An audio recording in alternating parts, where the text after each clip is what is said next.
les amis, comment allez-vous? Parce que moi ça va pas mal. Parce que j'ai un pote qui vient de me déposer son tout petit bolide à faire une petite mise au point. Une mise au point, une petite remise en état. Une jolie petite Golf 4 V6 4Motion.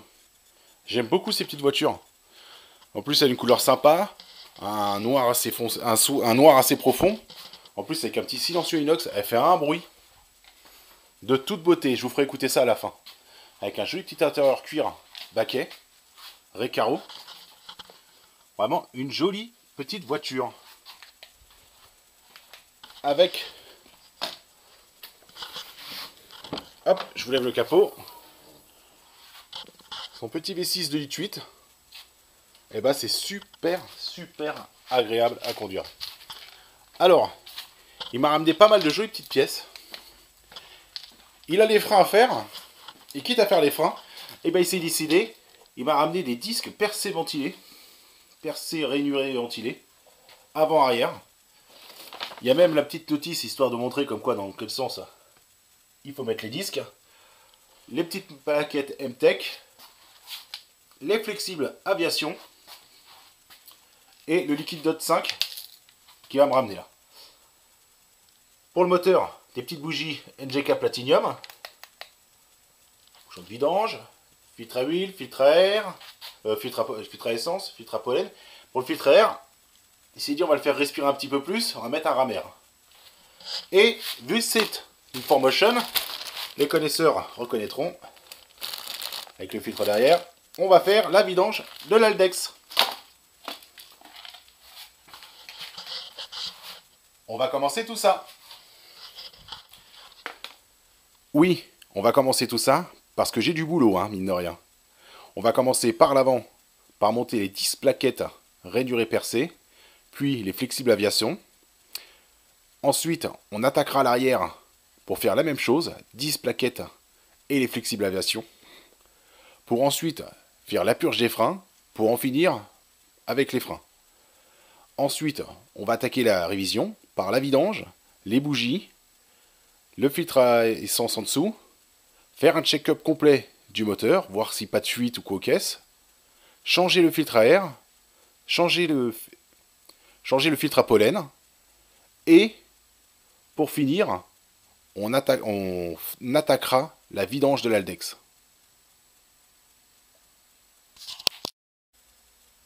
Ouais, bah faut que j'attaque, parce que là, j'en ai quand même un petit peu de boulot. Bon, bah je vais commencer par la mettre sur cale. La voilà sur cale.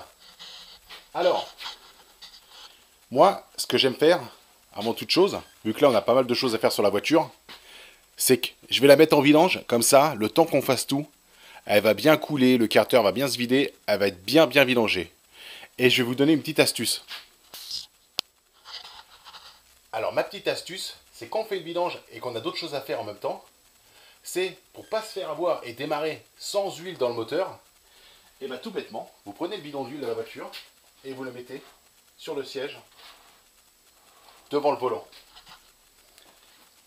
Comme ça, si vous voulez mettre un coup de pied, vous allez voir le bidon d'huile, vous allez vous dire « Oh, il y a un souci !»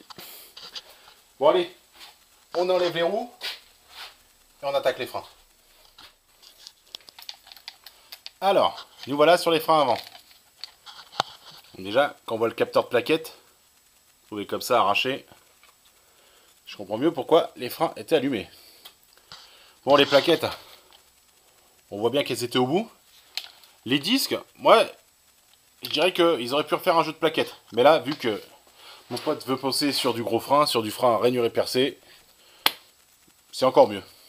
Donc pour enlever les freins, moi ce que je conseille, donc là vous mettez un petit tournevis, un petit truc. Vous cognez, vous voyez la vis là qui tient le disque. Vous cognez avec un marteau pour la sonner. En plus elle est assez marquée.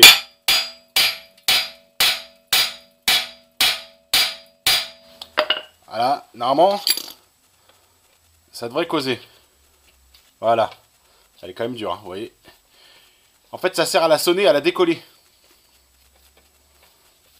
Et faites ça avant d'attaquer, comme ça vous pouvez bloquer le disque. Ça évite que le disque tourne. Donc voilà, après tout bêtement, hein, les freins, c'est tout simple. Hein. Vous enlevez les capuchons là, tac. Derrière, clé Allen de 7, avec un petit bras de force, tac, vous enlevez l'étrier. Pour pousser les plaquettes un petit peu avant, tac. Après, quand l'étrier sera enlevé, on va repousser les plaquettes avec une pince multiple. Il y a des repousses piston exprès, mais la pince multiple, ça fait le travail. Après, on enlèvera le petit bouchon là, parce que derrière, c'est la purge. Dès que c'est enlevé, derrière, pour enlever ça, il y a des boulons en 18 là-dessus. On enlève, on peut enlever le disque et on refait en sens inverse. Mais là, cette fois, il y a un petit plus, c'est qu'on va changer les flexibles de frein. Alors, c'est pas vissé dans l'étrier. Vous voyez, c'est une vis banjo. Un peu comme les étriers 4 pistons, Brembo, etc. Donc, c'est plus simple. Mais heureusement, j'ai vu dans les flexibles aviation qu'ils ils nous donnent la vis banjo et les petits joints cuivre. Super, ça évitera d'avoir des fuites. Le tuyau de frein est fixé, vous voyez, tout au fond là. Un peu compliqué, vous savez que j'ai que deux mains, donc pour bien vous montrer, voyez là. Donc là, ça va être du 11 ou du 12. D'abord, on va balancer pas mal de dégrippants, histoire de pas être embêté. Et on va laisser agir le temps de faire les freins. Et donc à la fin, on va le changer. Allez, on attaque ça tout de suite. Voilà, le disque et les plaquettes sont remontés. Ne pas oublier de faire passer derrière le capteur de plaquettes. Vous voyez là? On va le reclipser. Voilà. Il faut juste le remboîter. Voilà. Ah là, clic, il est mis. Alors, surtout, ce que je voulais vous montrer, les coulisseaux de plaquettes. C'est ce qui se sert ici. Vous prenez de la paille de fer et vous les nettoyez jusqu'à temps qu'ils soient chrome. Vraiment chrome. Et après, un petit peu de graisse dessus. C'est histoire que ça puisse coulisser correctement l'étrier. Parce que sinon, vous allez utiliser les freins bizarrement. Il faut que l'étrier, ça s'appelle un étrier flottant. Il faut qu'il puisse bien coulisser. Donc un petit peu de paille de fer, vous les rendez chrome, un tout petit peu de graisse dessus avant de remonter. Et, je ne vous ai pas montré pour le démontage, c'est le petit clips. Ça se met comme ça. Hop, vous voyez, hop. Et après, vous faites passer pareil de ce côté-là. Voilà, 10 plaquettes montées. Ça fait vraiment tout de suite plus joli. On va attaquer le flexible à changer. Alors, c'est du 11 ici. Normalement, le dégrippant a dû faire effet. Voilà, ça cause. C'est bien, on le referme. Pas que ça coule bêtement. Maintenant, on va attaquer là-haut. Alors.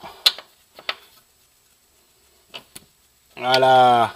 Vous voyez, toujours mettre du dégrippant bien avant, histoire que ça fasse effet. Là, ça parlait les deux.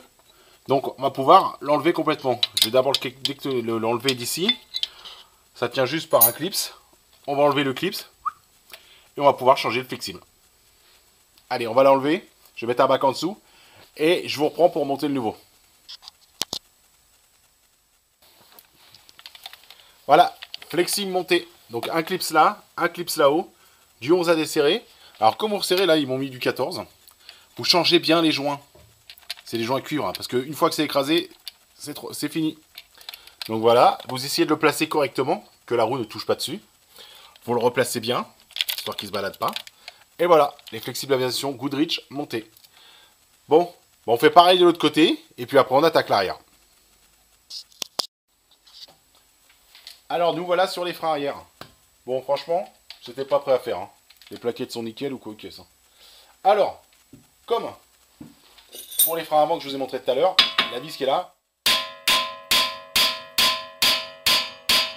Vous la choquez, histoire qu'elle cause. Un tournevis pour bloquer le frein. Oh, c'était bien dur quand même. Hein. Et voilà, on l'a eu. Alors, maintenant, ce qu'il faut faire, hop, je vous montre. Ça, c'est le câble de frein à main. Donc, on va prendre avec un tournevis pour baisser le frein à main. Ici, hop, voilà. On enlève le câble. On enlève le câble. Le petit clips.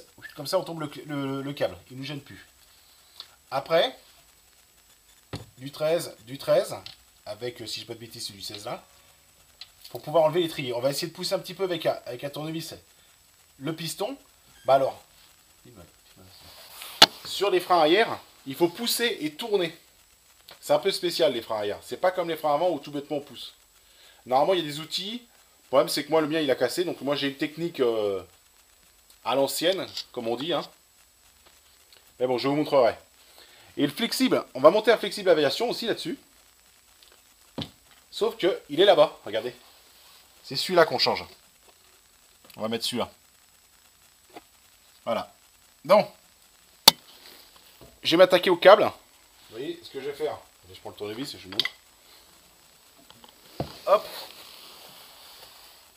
Vous voyez? Je vais faire ça pour enlever le câble. Bon allez, j'attaque ça. Voilà, tout est enlevé. Alors, pas besoin d'enlever la chape pour enlever le disque. Ça s'enlève comme ça. Alors, vous voyez le système que je vous expliquais. Hop, j'essaie de filmer. Vous voyez les deux encoches. Alors qu'il faut pousser et tourner en même temps. Alors, il y a des outils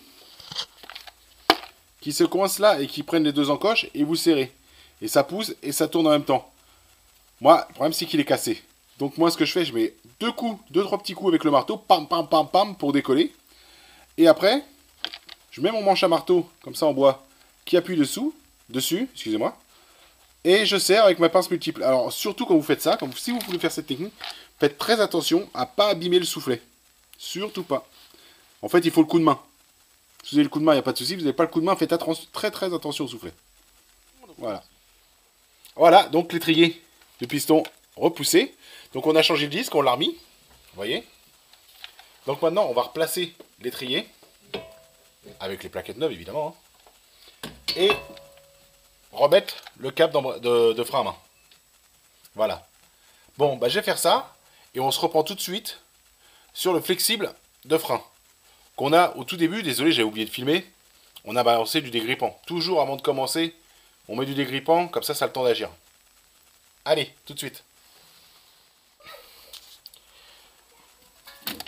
Regardez comme c'est beau. Tout remonté. Plaquette Temtec, les disques percés, rainurés, ventilés, etc., etc. Il nous reste juste les flexibles aviation, donc, à changer. On va essayer de faire tenir la baladeuse. Voilà, à peu près. Bon, on a mis du dégrippant. Donc normalement, ça a dû faire un peu son effet. On va forcer un coup. Ah, c'est venu. C'est venu. Ça, c'est une bonne nouvelle. On va faire maintenant en dessous. On reprend la baladeuse. Vous voyez quelque chose? Voilà. C'est ça. Attention. Ah là, oui, ça a causé. Tiens. Merci le dégrippant. Toujours, les gars. Le dégrippant, le dégrippant, le dégrippant. Je ne le répéterai jamais assez. N'hésitez pas. Voilà. Bon. Bah, je vais enlever le flexible et je vous reprends pour le remonter. Donc voilà. Frein arrière fini. Disque monté, plaquette montée, flexible, aviation. Attendez, je vais les belles Goodrich là. Monté. Il ne restera plus que la purge ici à faire. Bon.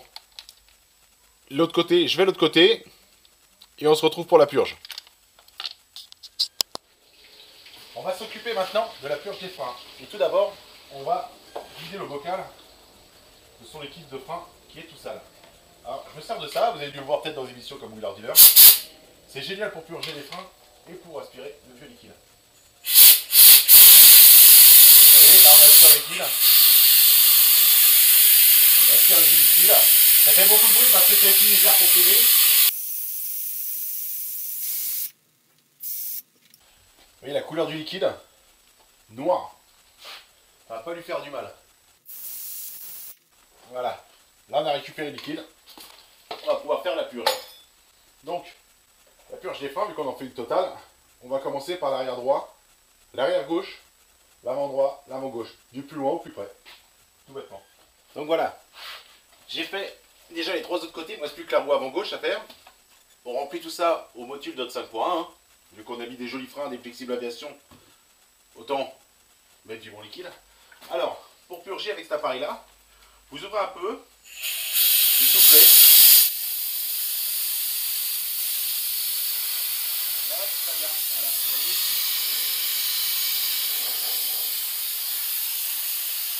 vu là, toutes ces lumières, les bougies noires qui montent. Faire doucement pour pas que vous voyez. Donc, vous voyez le liquide que j'ai déjà aspiré, comment il est noir. Voilà, allez, on purge tout ça jusqu'à temps qu'il n'y ait plus d'air. Un peu d'air, on va voir un petit peu sale. Le liquide se rééclaircit là, ça se voit.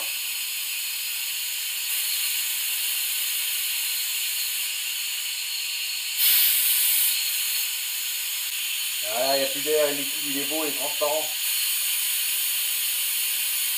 Hop, on peut fermer. Voilà. Voilà, la purge est faite. On va pouvoir attaquer autre chose. Bon. On attaque le moteur maintenant. On va attaquer ce V6. Bon. On change la boîte à air. On change le filtre à air plutôt, excusez-moi les gars. Hein. Alors sur certaines voitures, c'est des clips. Sur d'autres, c'est des vis. Là, c'est des vis. Hop. On change le filtre à air. Vous enlevez le vieux filtre à air. Toujours. Vous mettez la main devant le délumettre.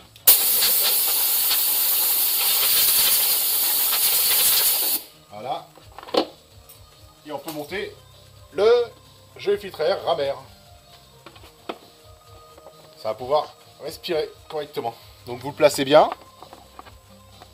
Voilà. Et on ferme. Hop. Il faut bien mettre sur les clips. Voilà.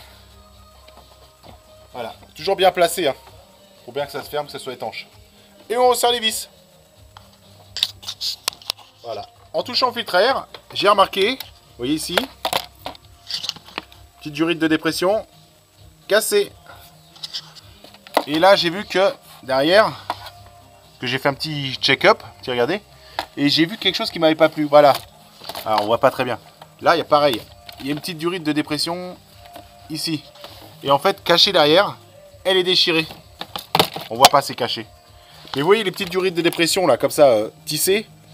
Toujours vérifier là, parce que ça a tendance à se déchirer. Moi, j'ai remonté les petits. Je dois avoir du silicone qui traîne derrière, quelque part. Je vais remonter les petites durites de silicone. Voilà, on va faire ça après. Là, on va s'occuper des bougies. Alors, c'est une 2,8 litres V6, hein, 24 soupapes. C'est pas une R32. Une R32, ça aurait été des bobines crayon directement sur chaque cylindre. Là, c'est le 2,8 litres. C'est une bobine jumeau statique. Voilà, avec le vaisseau de bougie. Donc là, rien de plus simple. Prenez. Hop. On a le fil de bougie. Et on va pouvoir. Donc on va enlever les 6 là. Tac. Hop, un par un. Ah. Quand même un peu sécose quand même. Hein. Ça serait trop simple. Hein. Ce serait pas amusant.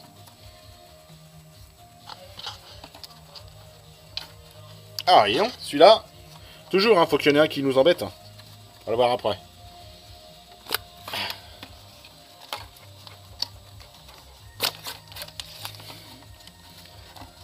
Le numéro 4. Ah, voilà. Donc maintenant, on va prendre la clé à bougie et on va changer les bougies. Bon, on va monter les bougies neuves. Donc c'est exactement la même référence qu'il y avait avant, mais on voit qu'elle est tournée un petit peu riche quand même, l'auto. Ça va lui faire du bien, les bougies neuves.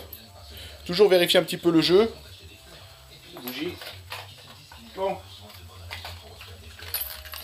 On prend les 6 bougies neuves.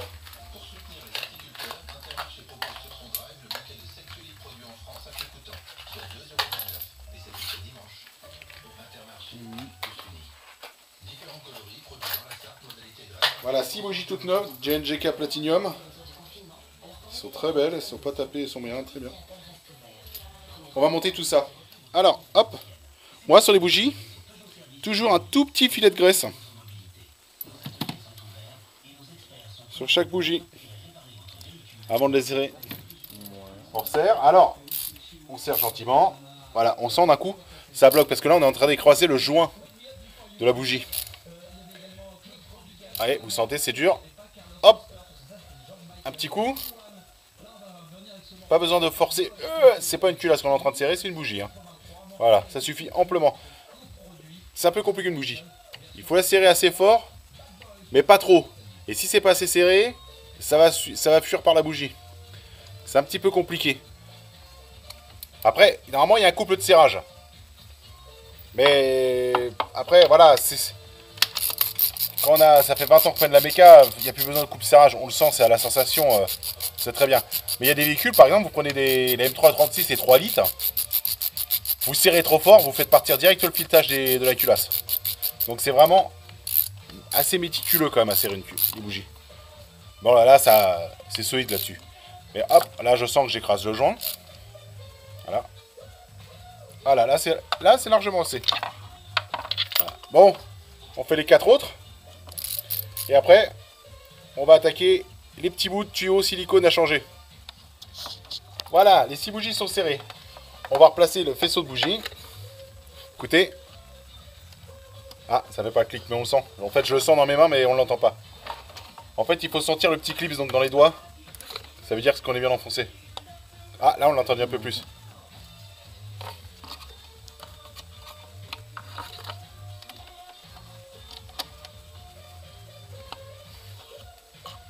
Toujours vérifier quand même que votre faisceau ne frotte pas des endroits où il ne doit pas frotter. Ça pourrait l'endommager et créer des fuites de courant. Voilà, vous voyez le faisceau là, il passe bien, proprement, il frotte sur rien de spécial.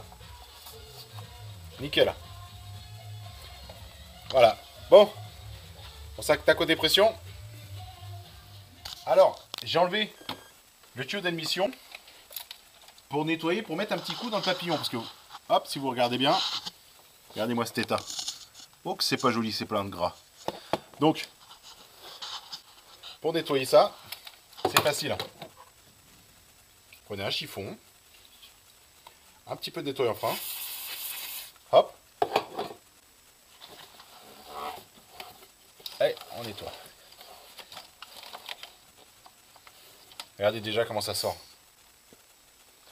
C'est pas bon de respirer ça. Pas bon que le moteur il respire ça. Comment vous voulez qu'il tourne correctement? Il a quand même 6 cylindres à nourrir. Si on le nourrit avec du mauvais oxygène, ça marchera pas terrible. Et en même temps, si le papillon, la crasse se met et le papillon se ferme mal, et ben ça nous fait du ralenti irrégulier, etc. etc. Bon, je continue à nettoyer le papillon. On se retrouve. Je vous fais les dépressions. Vous voyez la dépression que je vous montrais cachée? Regardez-moi cet état. Hop, vous l'enlevez. Petit joint torique là-dedans. Faut le changer ici. Ah bon, vous voyez que c'est pas joli du tout, ça tombe en lambeaux. Ça tombe en lambeaux. Et ici aussi.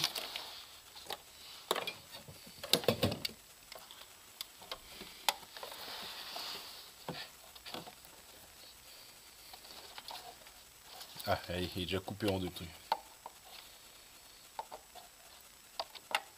Ah là là là là là. Vous voyez ça.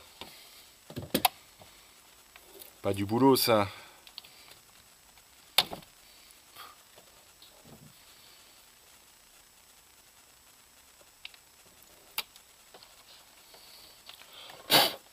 Voilà. Bon. Maintenant, vous prenez ça. Et vous prenez du tuyau silicone. Ça, moi j'adore ces tuyaux là. Ça rentre, ça reste bien étanche. C'est quasiment inusable, ça reste bien, assez bien aux vapeurs d'hydrocarbures, etc. Tout ce qui traîne dans le moteur. Ça reste bien la chaleur. Ça tient beaucoup mieux que ces tuyaux là. Ces tuyaux là, ça se trouve dans les magasins de pièces. Vous pouvez trouver ça chez nos amis JS Performance à Daumont. Ils vendent ça pas très cher. Et franchement, beaucoup sur les diesels, vous avez des dépressions. Et franchement, si vous avez beaucoup des problèmes, manque de puissance ou coquesse, ou la voiture réagit bizarre, regardez-moi toutes ces dépressions. Et si possible, changez-les par des trucs comme ça. Donc là, on va prendre les longueurs. Voilà. On prend un tout petit peu plus. Hein. Et on coupe. Bien droit, si possible. Et on remplace le tuyau. Ah voilà, admission remontée. Vous voyez la dépression? Tout beau, tout neuf. Ça fuira pas. Tac. Ici aussi. Ça va faire plaisir. La voiture, ça va lui faire du bien. Donc, j'ai fait les niveaux. Ce qu'on va faire maintenant, c'est qu'on va reboucher pour pouvoir la remplir en huile. Alors, on change de filtre à huile, hein, bien sûr, hein, pour chaque vidange. Hein. On ne fait pas la pince quand même. Vous mettez le joint neuf ici et vous le lubrifiez. Vous prenez la vieille huile qui traîne et un petit coup dessus. C'est histoire que quand vous le serrez, ça glisse.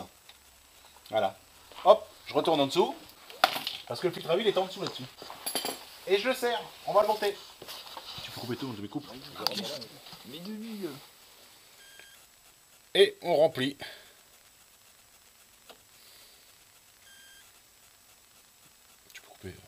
C'est beau, c'est beau. Maintenant, on se retrouve sur le côté droit de la voiture parce qu'on va passer en dessous. Et oui, ici, vous voyez, donc devant le train arrière droit, vous avez le filtre à essence. Donc, si on regarde bien, c'est clipsé là, clipsé derrière, ça tient par un collier vissé, quoi. Donc on va s'occuper de ça, on va aller chercher un petit tournevis pour desserrer, faire sauter les clips. Le vieux filtre à essence est enlevé, on le laisse couler tranquillement dans le bac. Je vous montre le nouveau pour vous expliquer. Déjà il y a une flèche, donc il faut que ça aille de la pompe vers le moteur. Donc il ne faut pas se tromper de sens. Donc là ça sera dans ce sens-là. Vous voyez ces petits rebords là, c'est bien pratique, parce que c'est plus des tuyaux qu'on enfonçait et qu'on serrait avec un collier. Maintenant, c'est clipsé. Regardez, je vais vous montrer. Vous voyez, attendez, hop, je prends un collier. Voilà. Vous voyez, vous appuyez un petit peu ici. Je fais tout de la main gauche, donc c'est un peu compliqué. Voilà, et ça déconnecte. Il n'y a plus qu'à tuer, à tirer. Et vous enlevez le filtre. Donc là, on va mettre le nouveau filtre à essence. Vous inquiétez pas, la voiture va avoir un petit peu de mal à démarrer. Il faut que le filtre se remplisse d'essence. Et puis, comme ça, on en aura fini avec la révision moteur. Bon, maintenant, on va s'attaquer au filtre à pollen. Alors c'est tout simple sur les Golf 4. Il est juste là, dans la bête pare-brise. Vous enlevez le joint. 4 vis cruciformes.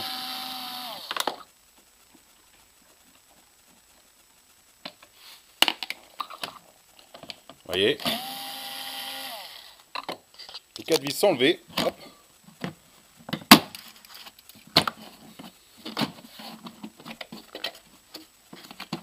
Voilà. Le filtre à pollen qui tient par 2 petits clips. Hop. Là voilà. Vous voyez, il y a un support. Hop, vous l'enlevez. Enlever le vieux filtre et on le remettra sur le neuf.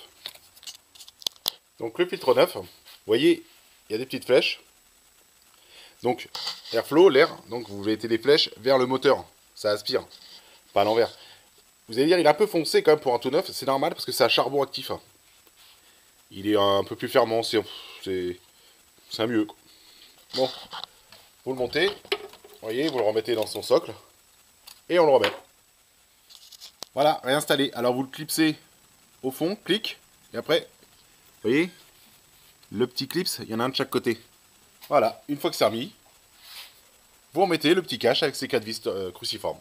Et c'est fini, vous avez changé le filtre à pollen. Voilà, on termine la révision, et moi quand je termine la révision, en général, je finis toujours par la pression des pneus. Et la pression des pneus, il faut surtout pas oublier, la roue de secours. Eh oui, bien caché. Plus il faut mettre beaucoup de pression dans ces roues-là. Et surtout, c'est que si on oublie et qu'un jour vous crevez et que vous enlevez la roue de secours et finalement elle est dégonflée, et ben vous n'allez pas être heureux. Bon, je finis ma pression des pneus et on se retrouve.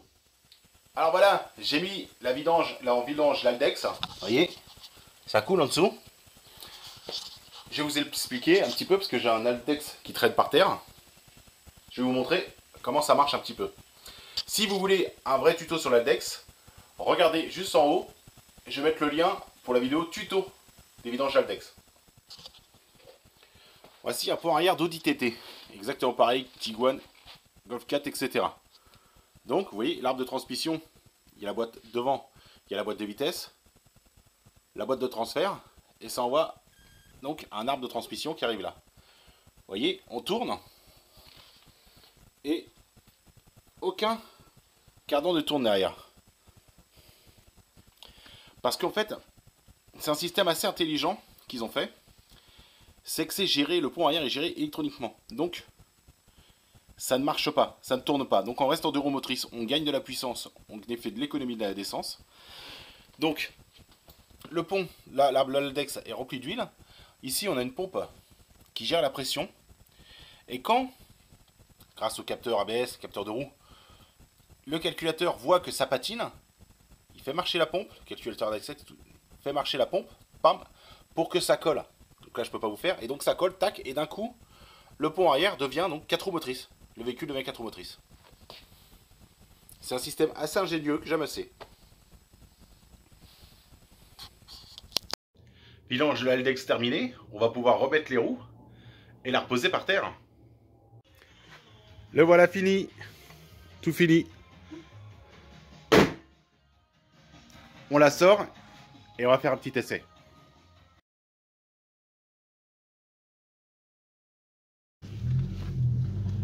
Voilà, cette petite Golf 4 V6 finie. Faire un petit essai pour voir si tout roule bien. Ah, le bruit du V6 avec un petit échappement, ça ronronne bien. Au top. Les freins, c'est tout neuf, mais il y a du mordant. On va pas y aller violent sur les freins, c'est tout neuf, on va laisser se rôder.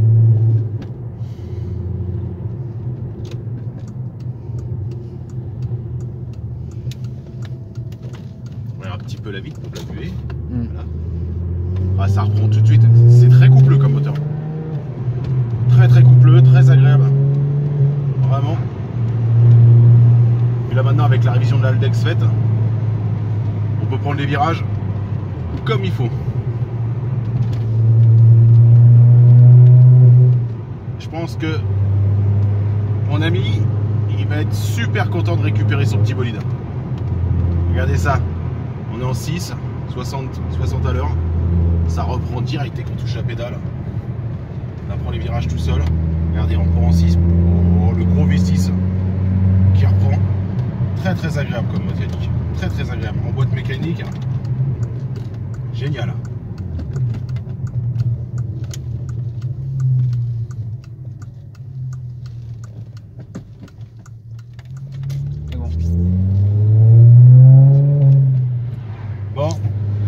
Je vais vous la montrer vite fait après à l'arrêt et on va la rendre au propriétaire, à mon pote. Je pense qu'il a hâte de la récupérer. Le bruit c'est enivrant quand même. Là, je peux vous dire avec la vidange Jaldex, là, les virages, on peut attaquer comme un fou, le 4 roues motrices au pire il se met en route. Magnifique. Puis quel agréable. Qu'est-ce que c'est agréable ce V6.